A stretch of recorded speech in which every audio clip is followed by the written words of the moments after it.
hari igihe nzajya nyisengesha, hari n'igihe tuzajya twakiramo umwigisha. Amen. Ayikoreme iby'umwuka wera arimo amuyobora. Nimuvuge ngo amen. Ni surprise. Iyi saha yo gusenga tugiye kwakiramo amamariyoneri.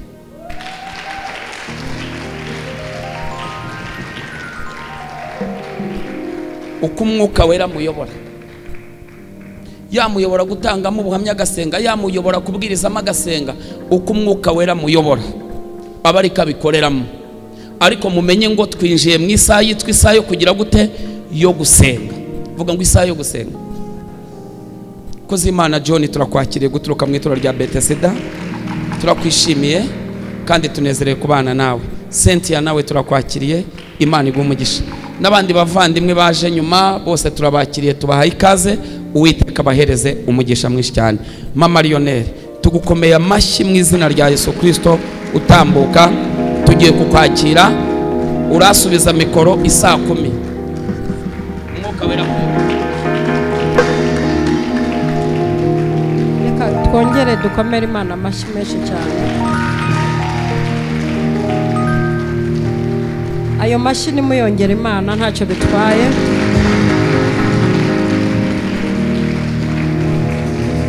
Ntabwo ndumva ayo mashyi.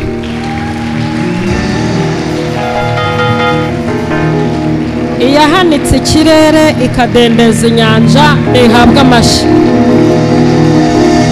Ikugejeje kuri uyu munota ntihabwa amashyi. Murakoze, murakoze cyane, murakoze. Mwicare tubanze tuganiremo gake, twinjire mu isaha yo gusenga, kuko ndumva ndi mu mwuka wo guhuza abantu n'ibyabo.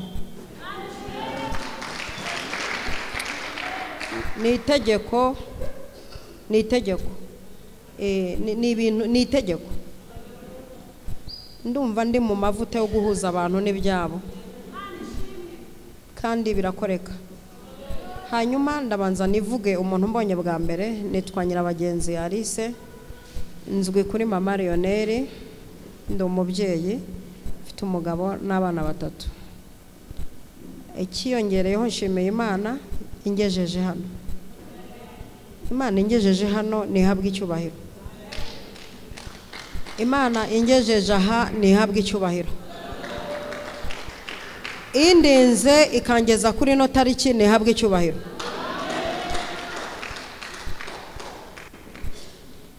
Ikiyongereyeho nshimiye umushumba wanyu Prophet Ernest. Kubwe mukomere Imana amashyi. Mu magambo make turamukunda nk'abahanuzi n'abahanuzikazi. Ye ari muri ya groupe ya Elisa.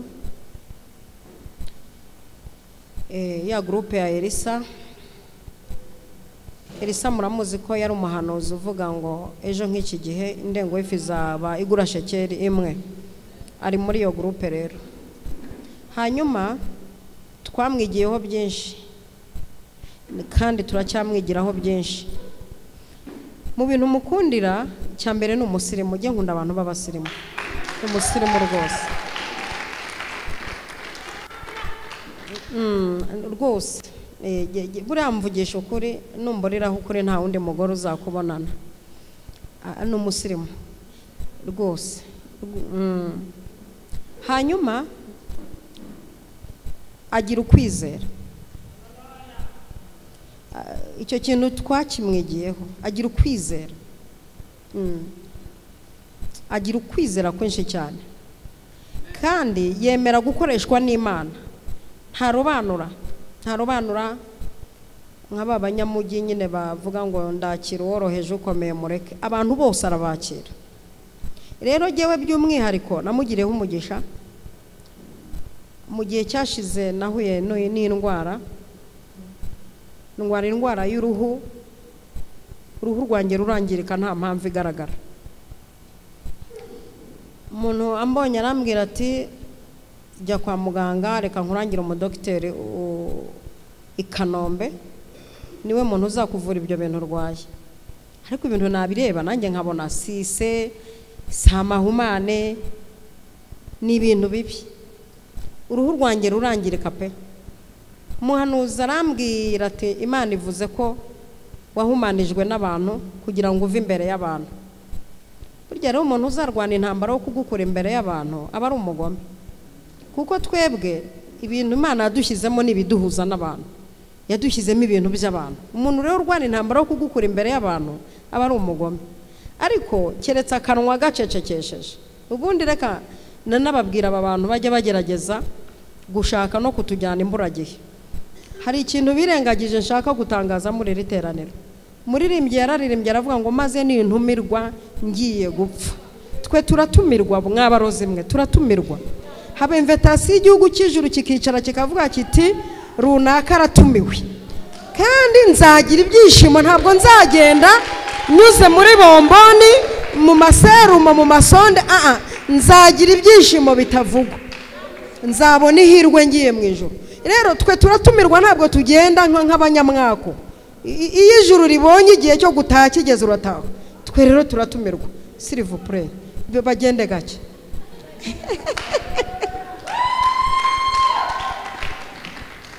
Hanyuma uruhu nukuri abatekinisiye bararwangiza, ariko nkumva akanwa ko ndi nako, nimba hariho akanwa ndi nako.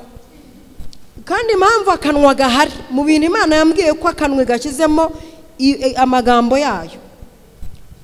Njya kwa Dr. Kanombe amimiti, ariko ubona nawe ayobewe ibyo ari byo. Amimiti ndagenda ndayifata biranga pe. Nyuma y'icyumweru imiti irangiye noneho bimera nk'ibisembutse. Okay, niga kwiyakira. Yewe mu buzima bwanjye nkunda sinjya nemera gucika intege, niko nteye, sinjya ncika intege, kuko icyambere genda umukaratika ni bitso sentire noire. Amategeko y'abakaratika nta ucika intege, turiyaminiye mu mwuka. Rero naho ndi umukaratika, nige muntu ushobora gukusanya nk'abadayimoni 12 nkajugunye kuzimu iduzere, sinjya ncika intege. Noneho ngiye kubona mbona bya bintu bivuye mu maso bije mu bitugu, ndangije ndiyeranja, noneho nkajya nambara n'imyenda iri degaje, najya mu muhanda umuntu akambwira ati yewe ati mambara none ati ibyo warwaye n'ibyo ntabwo ndwaye mpinzira ngende, sindwaye. Ntangira gutesha agaciro indwara, ariko nyuma nza kumva umuntu antangariza ati hari umudokiteri dufite muri iki gihugu cy'u Rwanda ubasha ku bintu byerekeranye n'uruhu. Njyayo mageze agerageza kujya afata uruhu akarukwedura agashyiramo apare agafotora, ubona nawe ayobewe ibizari byo pe. Amimiti ntabwo wagera imbere muganga ngo ugende nta muti, birumvikana na paracetamol barayigukubita urwaye negatifu, umwanya utegereje ko indwara wenda yaboneka. Hanyuma imiti naho ndayirangiza biranga. Umushumba wanyu rero umuhanuzi w'Imana, Imana imumugisha, niwe inzira yo gukira ibyo bintu yanyuzemo. Yari mu gihugu, nimba ari mu Bubirigi, nimba ari sinzi igihugu yarimo, ijwi riramusanga riramubwira riti gura aya mavuta ushyire umukozi w'Imana Mama Lionel. Mavuta nza kuyafata muri biro ye, arayasengera anyaturaho n'umugisha.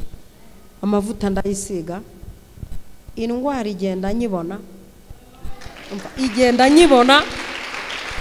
n'ubu ndacyayisiga, igenda nyibona, nta n'andi nzongera kwisiga kugeza mpfuye. Imana imumugisha, papa wacu, Imana igumugisha.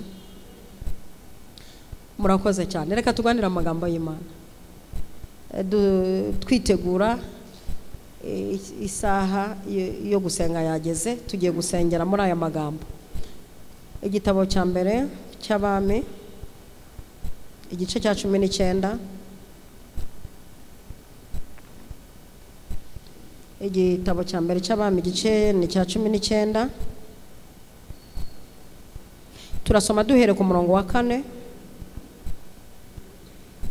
Ndababwira aho tugeze. Haravuga ngo ariko agenda wenyine urugendo rw'umunsi umwe mu ishyamba, ahageze yicara munsi y'igiti cy'umurotemu yisabira gupfa ati Uwiteka ndarambiwe, icyabimara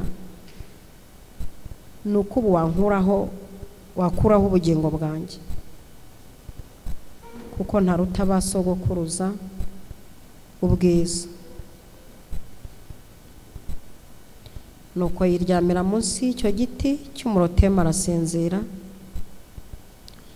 Agisinziriye, marayika araza amukoraho aramubwira ati byuka urye. Arakanguka abona umutsima utaze ku makara n'agacuma k'amazi biri mu musego we. Ararya aranywa, arongera ariryamira. Marayika w'Uwiteka agaruka ubwa kabiri amukoraho aramubwira ati byuka urye kuko urugendo ari runini rugukomereye. Nuko arabyuka ararya aranywa. Iyo ndayigendera iminsi 40 n'amajoro 40, agera i Horebu ku musozi w'Imana. Agezeyo yinjira mu buvumo agumayo. Nayo magambo tugiye kuganira, nibigukundira ufunge Bibiliya tuganire kuri amagambo y'Imana. Mukozi w'Imana Eliya nkunda cyane niwe tugiye kuvugaho. Amateka y'isi nyinjiramo cyane, ariko ndamuvugaho nk'umuntu w'umuhanuzi wigiriraga icyizere, kandi umuhanuzi wahoranaga confidence atitaye muri situation arimo. Umuhanuzi wahagurutse mu gihe gikomeye basenga ibigirwamana, wagahaguruka ashaka kugaragaza Imana iri hejuru y'ibigirwamana. Dufite abagabo benshi bagiye bazamura izina ry'Imana yacu, abantu bateye gutya Imana ikabikunda kubashyigikira no kubaba hafi. Niko byagenze mu kibaya cya Dura. Abasore baravuze bati dusanze hari Imana musenga itazwi, Imana tudafitiye amakuru y'abantu nka batatu yabyaje byanze. Dusanze musenga Imana tudafitiye amakuru ko yaba yarambukije abantu inyanja igakama. Iyi Mana dusanze musenga nitwigeze twumva amakuru yayo ko yaba yaratanze ibiryo Samariya inzara bishe. Turumva dushaka kuzamura Imana tutitaye ku bwinshi bwanyu n'igihe mumaze. Twe tuje dushaka kuzamura izina ry'Imana yacu bikamenyekana. Tuje dushaka ko n'umwana uzavuka tutakiriho azamenya ko hari abagabo bazamuye izina ry'Imana. Nubwo buryo tujemo, abana b'abahungu babigira intego n'ihame bati naho amakondera, amabubura, neberi n'inanga byasakuza bigasinyirwa, tuzi ko iyi Mana nayo ijya itera rivanse gake ariko ijisho nirituveho, ibasha kudukiza ariko naho itadukiza. Tuzapfa nk'intwari, bimenyekana ko igihugu cyose hari abahungu baje bavuga ko hari Imana ishoboye. Nabaruvuga ngo amina cyane. Uraza kwihangana nababwiye ko Imana ampamagaye ndi umukarati ka Haleluya, nshiduka nashizemo n'utwagutya. Nanjye naje mfite aho mvuye, niyo mpamvu mu rusengero sinzakwishinga, sinzi uko waje. Imana ampamagaye ndi umujura, ninjoro nibisha intwaro, ku manywa nibisha imitwe, ngutekera imitwe uri umukozi wo mu rugo tukabipakira. Imana inkura ku rumogi, Imana inkura mu barara, mfatirwa mu rusengero naje kwibamo, impagakiza, mvuka i Butare mu ntara y'Amajyepfo kwa Karisa Leonari na Nyirasi ku bwabo Marigarita. Uburyo navutsemo burakomeye, izina Nyirabagenzi ryavuye ku mwaka namaze mu nda. Sinzakwishinga ninkubona mu rusengero wimereye urya, sinzi uko waje. Nibavuga ngo Mana aho wankuye nzajya nemera nikwedure mvuga aho yankuye. Sinzakwishinga, nziyaranja nkora n'aha batanu, nziyaranja njya nikwedura nkora n'aha abagore batanu. Ahantu yanyikuriye n'igihasi muvuga cyane ngo amina.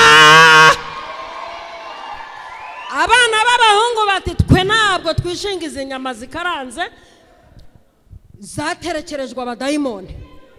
Twebwe turya kagabuye, turya ibintu binyuze mu mucyo.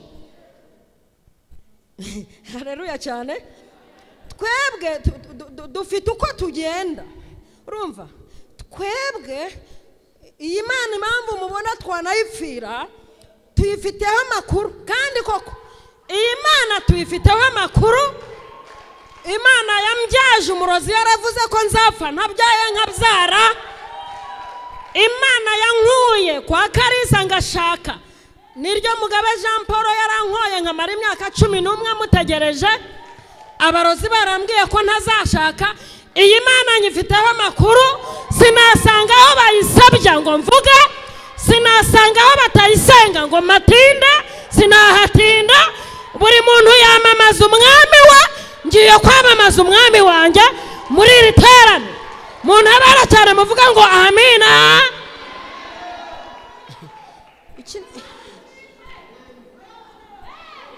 Iki ni igihe cyo kugaragaza Imana y'umuntu.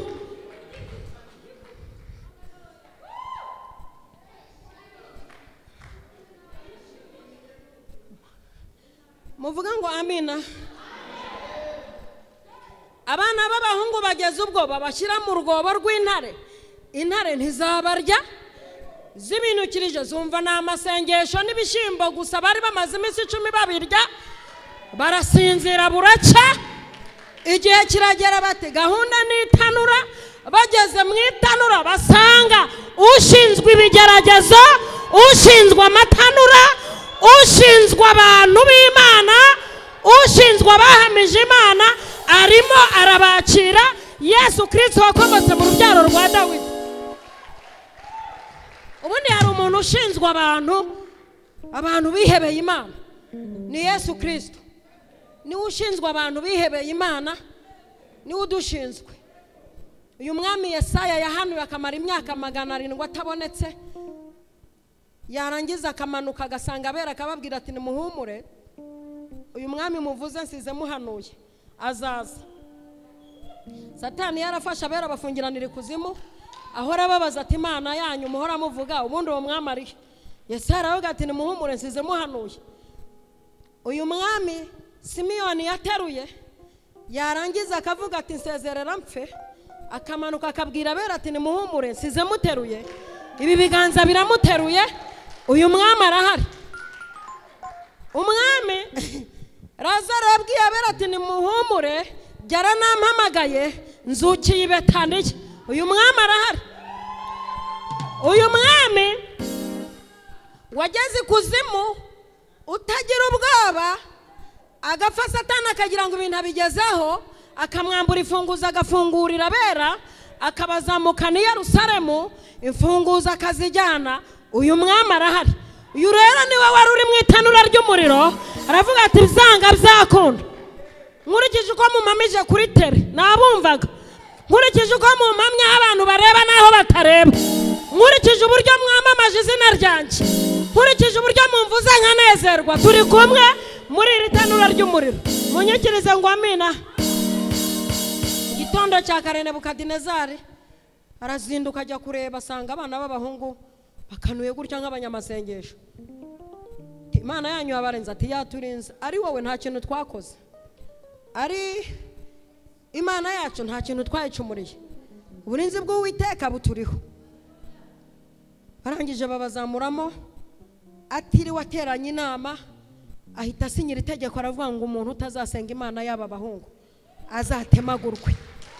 Shatse kuvuga iki? Shatse kuvuga kuri Eliya nawe wageze kwa Ahabu mu gihugu cyose, asanga bafite Imana basenga, Imana tutumva, ari Imana tuba tutumva ubundi. Asanga hari Imana basenga, baha amaturo, babyinirira ngo itanga imvura. Eliya bimurya ahantu uburyo Imana yacu ikora bakabyitirira. Arahagarara aravuga ati ubwo uhera ubu rero nta mvura nta n'ikime kugeza igihe nzabitegekera. Musaza wanjye yari imvura arayifunga neza neza, arayifunga ati kugeza igihe nza bitegekera. Mana iramureba Eliya rero, ndabona ko ako gace uri kugakoreramo neza, ndabona ko ako gace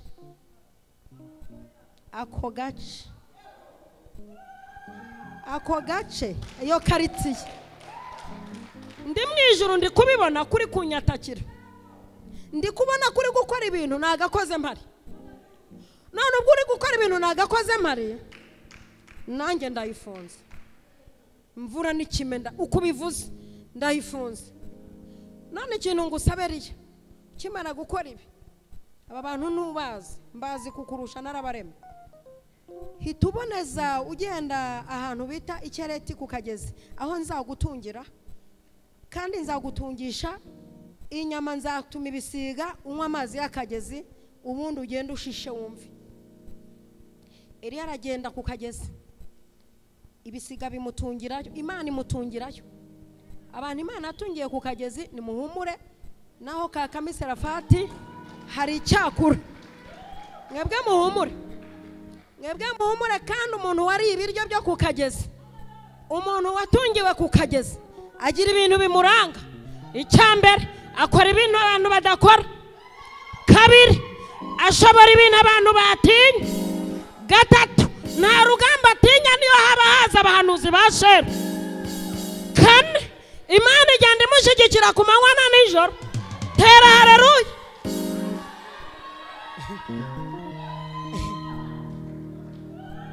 Ese reka ndeba aho bafashwe.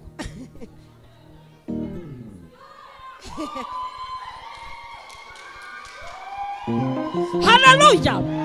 Ubundi biragaragara ko namwe muri ba Mutokambare iki gice kirimo abantu ba Mutokambare. Banzamo tera haleluya.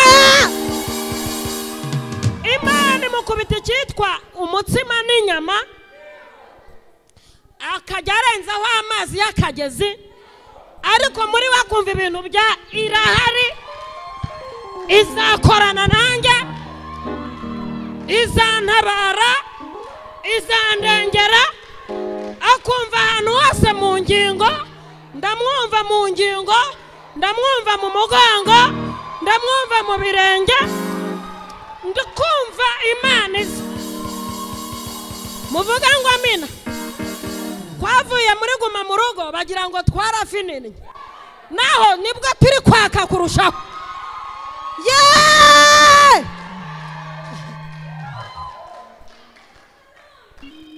Igihe kiragera Kagezi karakama, ariko yari yakora ikintu cyiza. Ndashaka kugera ku mutsima wo munsi w'umusaga, ibisubizo bya hafi aha, naho hantu ushaka gufungira ukakanguka usanga ibisubizo biharutira uvunika. Waravunitse, waracuruje, wagujije banke, wakoresheje amashuri, wakoresheje ibishoboka byose, ariko ndikumva ndi mu mavuta yo kubikurura bikaza mu musago. Igihe kiragera Haleluya. Ariko Eliya arabyuka yumva imbaraga zimuzamo. Ubundi abahanuzi niko duteye. Hari igihe ubyuka ukumva hari ibintu uri bukore, kumva byaje. Eliya yumva hari ibintu bidasanzwe byaje muri we, ariko yumva nta kuntu bizamenyekana atagiye kuri tere. Ubundi hari tere utakoreraho ibintu. Ntabwo ibi bintu byari kubera Ikereti. Ikereti naho yicagingiye yagombaga kujya kuri tere.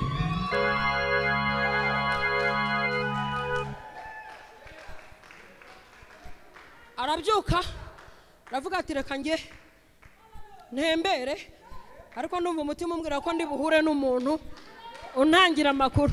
Aza guhura n'umugabo aramubwira ati ni wowe? Ati nige. Ni wowe n'umuruho wateje Isiraheli igihugu cyose kikaba kishwe n'inzara, kishwe n'amapfa. Ni wowe watumye amazi abura mu gihugu, ni wowe watumye abagabo turindagira, ni wowe watumye igihugu gihinduka umwirare, ni wowe watumye. Reka nkubwire, hari ibintu twakwegeranya n'ibyo twatatanya. Duhagaze hari ibintu twahindura tutiriwe tunyeganyega.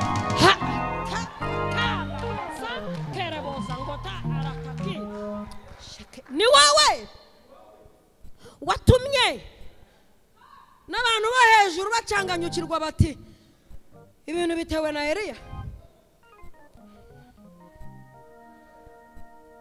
Uko bivuga Eliya akumva hari izindi mbaraga ziri kuza. Izo muye n'abantu bavugaga ko nzapfa navuye ku ishyiga ryo kwa Karisa. Uzi iyo duhuye twaraherukanaga narahombanye mfite ibiro 41 tugahura, Uwiteka yaranyubatseho ibidukikije. Barambaza ati ni wowe cyawe, maze noneho ndimo ndasaza mbikizungerezi, nanjye byanyobeye kabisa. Ubu mbabwiye imyaka mfite mwakumirwa, kandi mu myaka 20 n'ingahe nari agakecuru, none ngeze hejuru ya 40. Ni wowe ati niki? Yenda ubwira haba uko naje kuri tere, naje nagaragaye maze igihe ndi Kereti, ariko nubwo maze igihe ndi Kereti ntacyo nabaye. Nubwo maze igihe ndi kurya mahashyi ikiro cy'umuceri ntacyo nabaye. Nubwo maze igihe ntunzwe n'umufamiliyeri ntacyo nabaye. Nubwo maze igihe bigoye ariko ntacyo nabaye.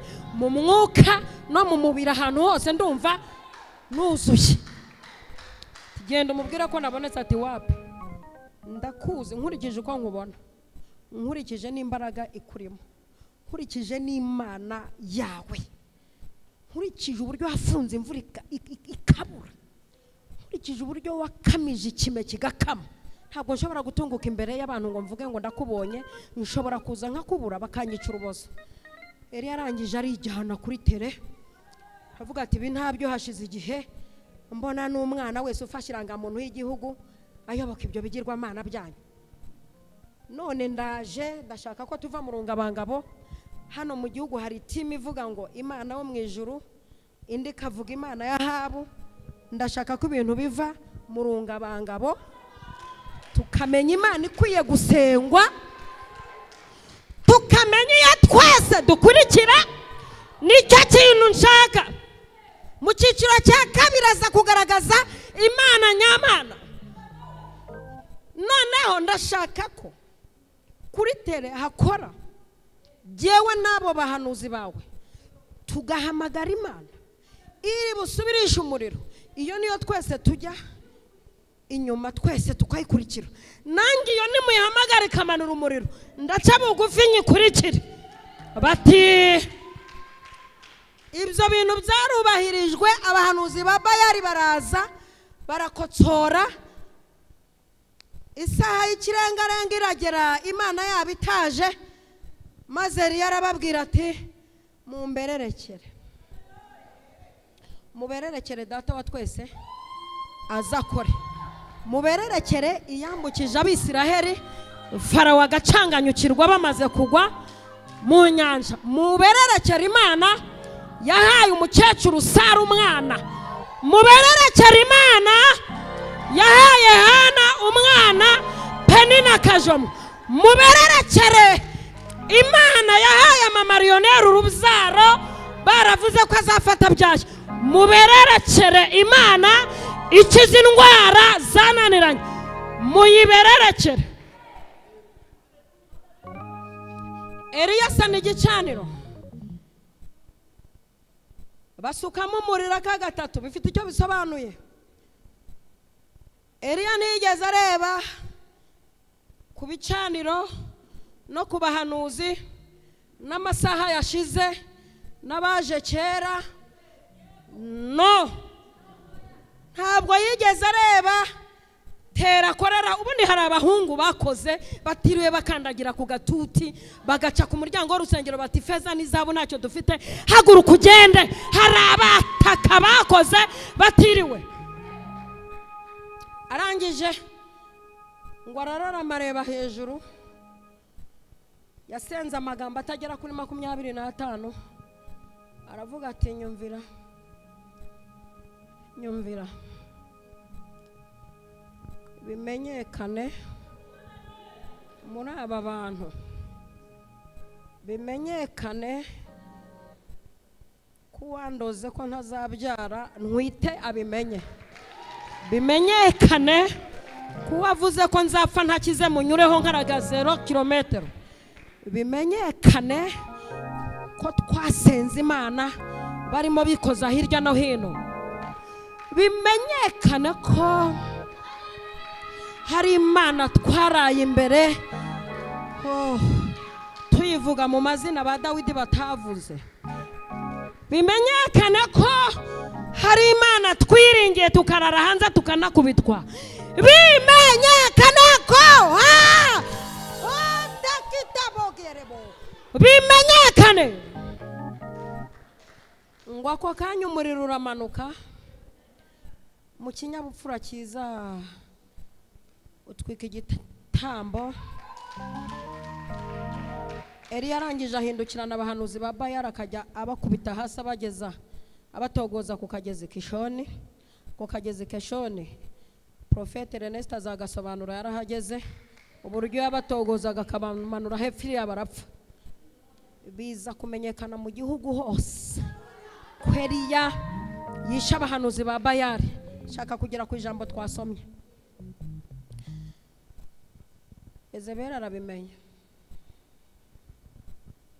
Cyambere ndatsebye nazanye Imana mu gihugu itaye agaciro.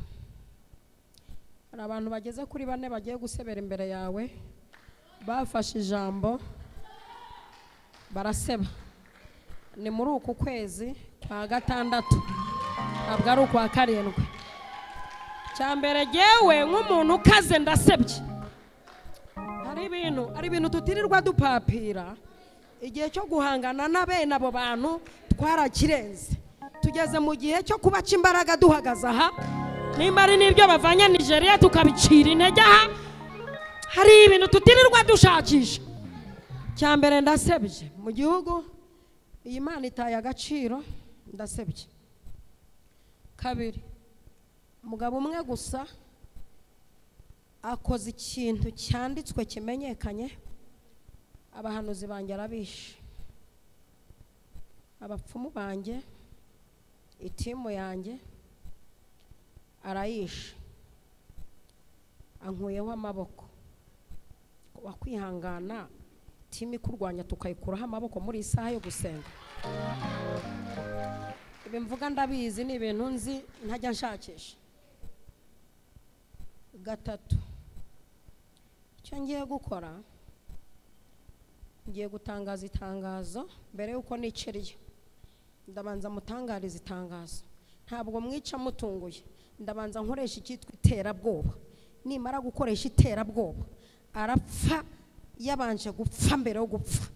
Ndabanza ntangaza itangazo mubwire ngo abahanuzi banjye wishe nintabahwanya ninaguhwanya nabo Imana zanjye zibimpore. Iryo tangazo rigera kuri Eliya w'itishubi.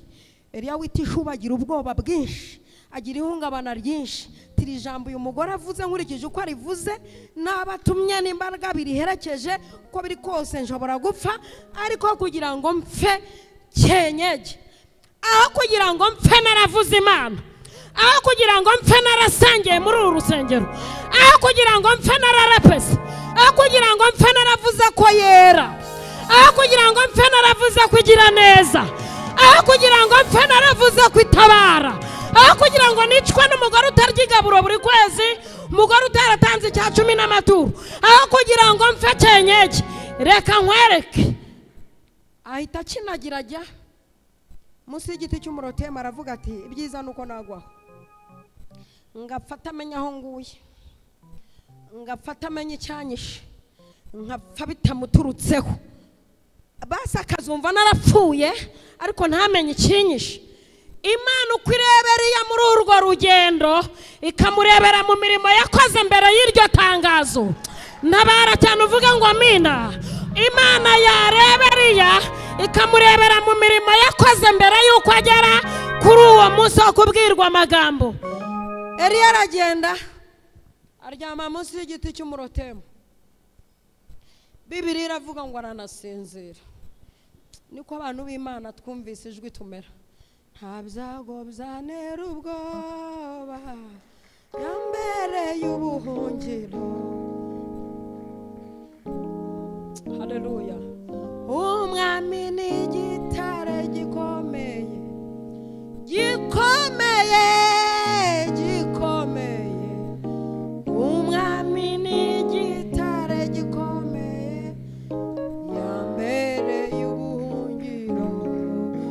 araryama arasinzira igitotsi aragikata. Uzi kuryama utazi ko bucya. Uzi iminsi naryamye kwa Karisa narakowe, umugabo yaragiye hanze atwara ibikamyo bya rukururana Uganda, Tanzania, Burundi, Kenya. Nkajya ndyama abantu indirimbo kuri Radio Rwanda muzasabwe. Urabeho mwana nakunze, urabeho ngiye Bugande, ngiye gushaka izo nkwana nzabona icyo ababyeyi bawe. Nkaryama ngasinzira. Uzi kuryama muri Nibature, umukobwa washakiye ku gihe akubonye uje gusenga akavuga ngo mbere yo kugira ngo ashime Imana ari se nabanza haguruka atere haleluya yirukana abadayimoni bo kubengwa no kugumirwa. Uzi kuryama ugasinzira, abasaza bawe barakubwiye bati uyu mugabo azakujyana cyangwa ntazakujyana. Uzi gusinzira itorero ryarakwizeho rikabonura ikigusha mu rusengero rikabura umwanzuro, ukaryama ugasinzira. Icyatuma gasinzira nuko ijuru numvaga ritangaza ko amakwe agikorwa mu isi. Kuba amakwe agikorwa mu isi, nkaba ndi umukobwa numvaga nzakora ubukwe. Setu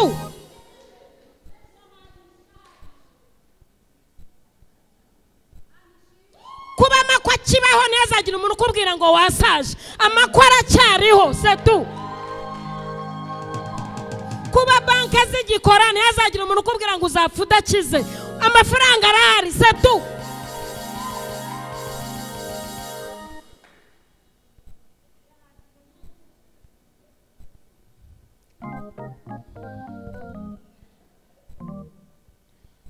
uzi kuryama. Mama Margarita akaza kambaze, se mwana wa uzashaka? Ntinzashaka mama, ndi bucura bw'abandi yarabashyingiriye ku myaka myiza, ajya natangiye kuzana ubuhwihwe.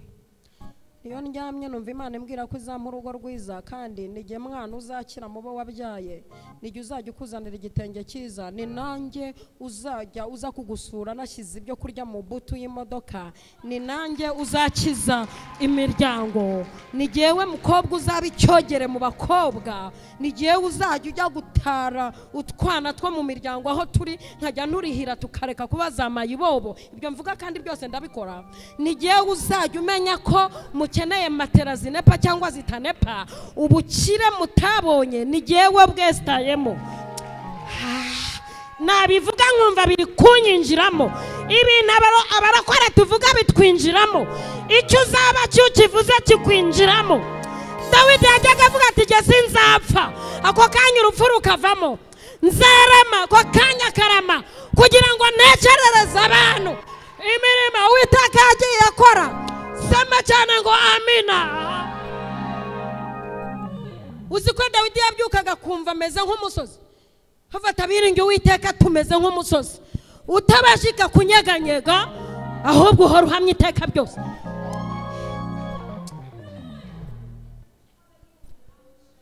Kubw'amahirwe nyuma umurozi yaransanze mu gitondo arambwira ati ndarahiye ntabwo uzanshakana umugabo. Nanjye ndarahiye nzagushakana umugabo. Nukuri jye numvaga nzashaka umugabo nkumva kandi nzaba umudamu mwiza usirimutse wambara ukaberwa, nkumva nzajya ngendana n'abakomeye, nkumva nzaba ikirangirire. Narabyukaga mu gitondo nkumva nzaba nzakara, kandi koko nashidutse nkaze. Nukuri pe ko nukuri kw'Imana. Kubw'amahirwe Imana irambwira ndi mu ishyamba ndi gusenga, inyoherezaho namanitswe, barampfundikiye ahantu. Ubwo buhamya burahari, uzabukurikirana ku mbuga nkoranyambaga. Ndimanura, murozi yaravuze ngo sinzashaka aramanitse, ndimanura areba kanuye amaso, imyenda yanjye ndayijyana, kugeza izi saha ni inshuti yanjye, kugeza izi saha uwo murozi kazi ni inshuti yanjye. Narindi mvuga uburyo Eliya yaryamye munsi y'igiti cy'umurotemu agiye kwisabira gupfa. Imana imurebye ibona itariki yo gupfa ntiragera, ibona hari ibintu azakora. Imana imurebye ibona ayo makakama y'umurotemu ntabwo ari bumugweho ngo apfe. Imana imurebye ibona hari imirimo yakoze, ibona yabimuteje n'abantu. Iravuga iti naba nguteje abantu kabisa, naba nguteje abantu wateje amapfa, naba nguteje abantu wabwiye ko ndiho, naba nguteje abantu wabwiye ko nkora, naba nguteje abantu wabwiye ko ndi Imana ishoboye, naba nguteje abantu wabwiye ko ntabara, naba nguteje abantu wabwiye ko ndi Uwiteka. Sinaguteza abantu wamvuza imbere.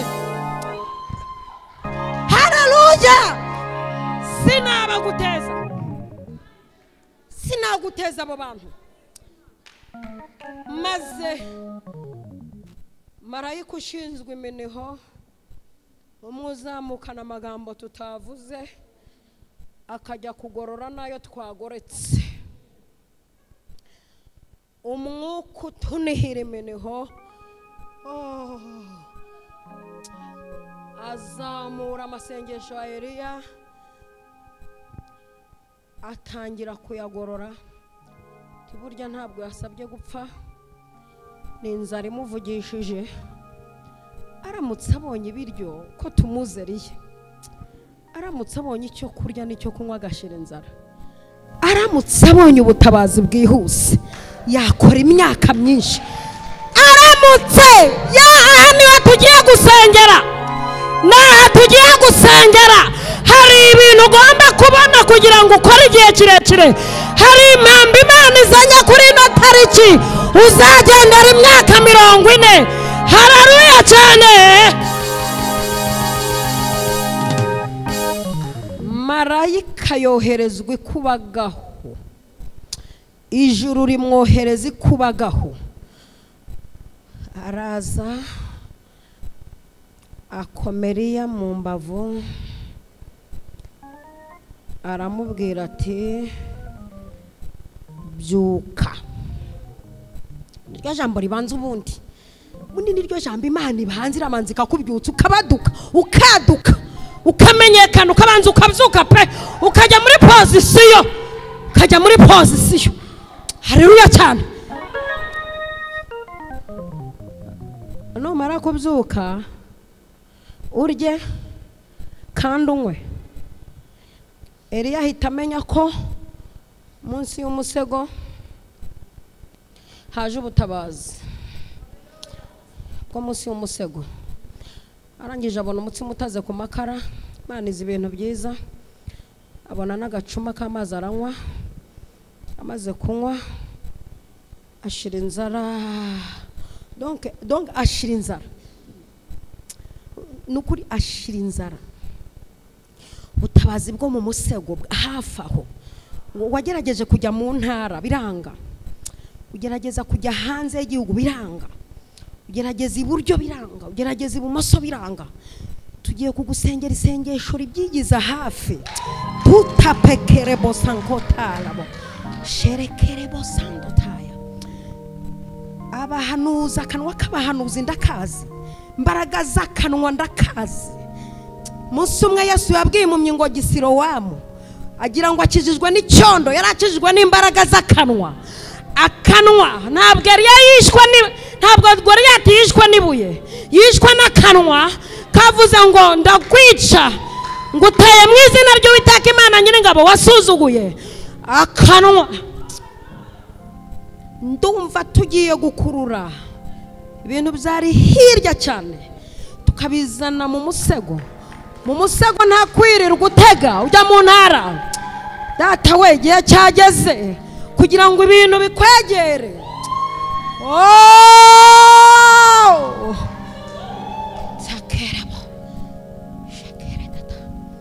Kandi ntabwo birenze iki cyumweru, ntabwo birenze iki cyumweru, ntabwo biri burenze iki cyumweru.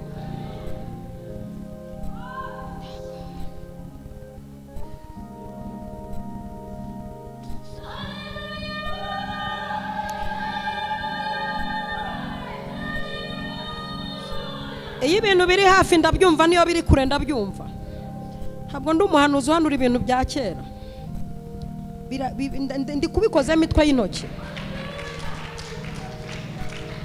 tutaketabo tutayekebo santa mu musego ni ukuvuga ngo ni surprise. Ibambutse inyanja nigeze ibabwira ko izayikamisha, yaberetse ibintu 10 siga icya 11 ikibika mu ijambo rivuga ngo nzi ibyo nibwira nzabagirira, nzi mfite surprise nzabagirira, mfite ibintu nibwira navuze nanyujije mu bahanuzi mutarose muteretswe, nzi ndabifite.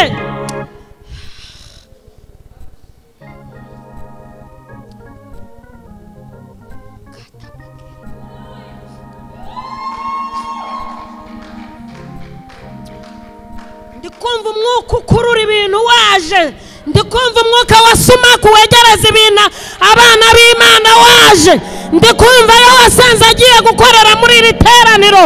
Umuntu udukurikiye aho wicaye aho uhagaze, jya muri pozisiyo yo kwakira ibyo washakiye kure bigeze mu musego, bigeze mu musego, bigeze aho hafi.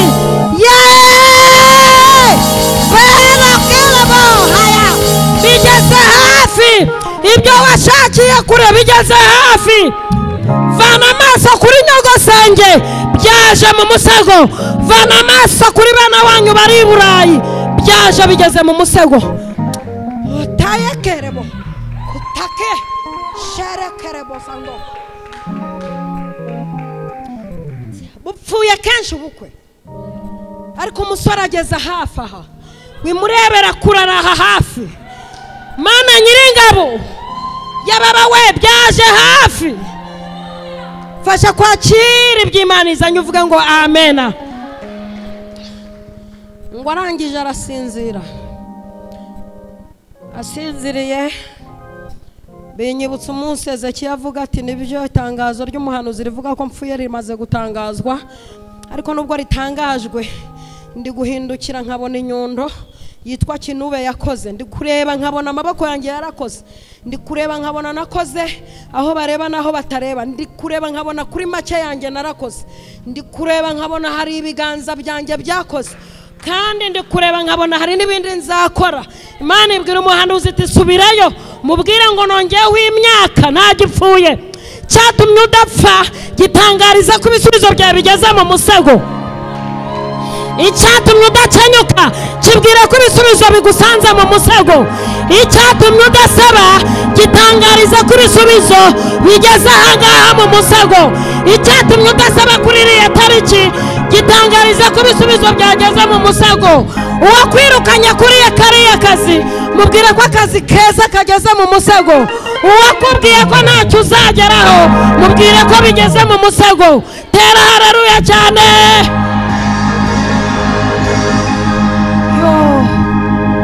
Cyakwicaja cyatumye uca hariya mu ishuri ukamenya kwandika serupyipyinyura impyisi so yarapfuye atabizi, ugiye kukibona. Icyatumye urokoka iriya nda, cyatumye urokoka inda ya gatatu yari iguhitanye mama, ugiye kukibona. Icyatumye urokoka iriya mpanuka ugiye kukibona. Ababajije amateka y'Imana yawe barayabonye.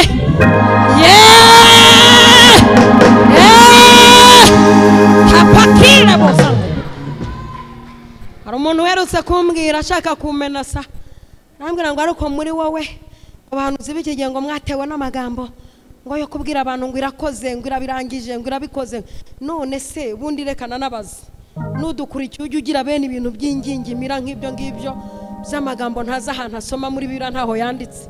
Ubundi akazi k'abahanuzi ni uguhuza abantu n'ibyabo, ni ugufata umukobwa ukamuhuza n'umusore mu izina rya Yesu, ni ugufata ubukire ukabwira ubukene uti mbivuze nk'umuhanuzi imuka ubukire bwaje, ni ugufata icyitwa kugumirwa ukavuga uti tambuka caho umusore araje, ni ugufata icyitwa ubugumba ukabubwira uti va mu nzira umwana yaje, impanga zaje, indahekana zaje.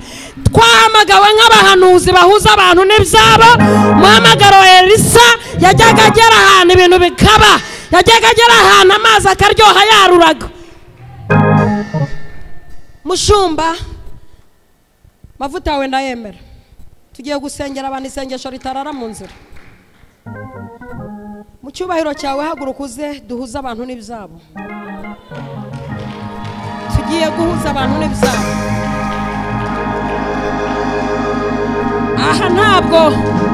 Aha nta experience ikora, hakora Imana Data wa twese. Aha duhagurutse nk'intwari. Cyama nanjye bakama kuri mikrofone akajya avuga uburyo Imana yera nkangeramo ngo irera cyane, akajya avuga uburyo ikora nkavuga ntirakora koko, akajya avuga uburyo itabara tukavuga uko itabara. Iyi ni isaha iburi minota 5, ni ukuvuga ngo izuba ngiriraho rigeze rirenga. Tugiye gufata ibintu byose byakwahagizaga birengane naryo, hanyuma mu gitondo saa 3 izuba rirasana n'ubutabazi bwihuse. Ibyo birabaye, ni ukuvuga ngo ejo saa 2 izuba rizarasa warangije kwakira. Karibu mushumba, karibu cyane.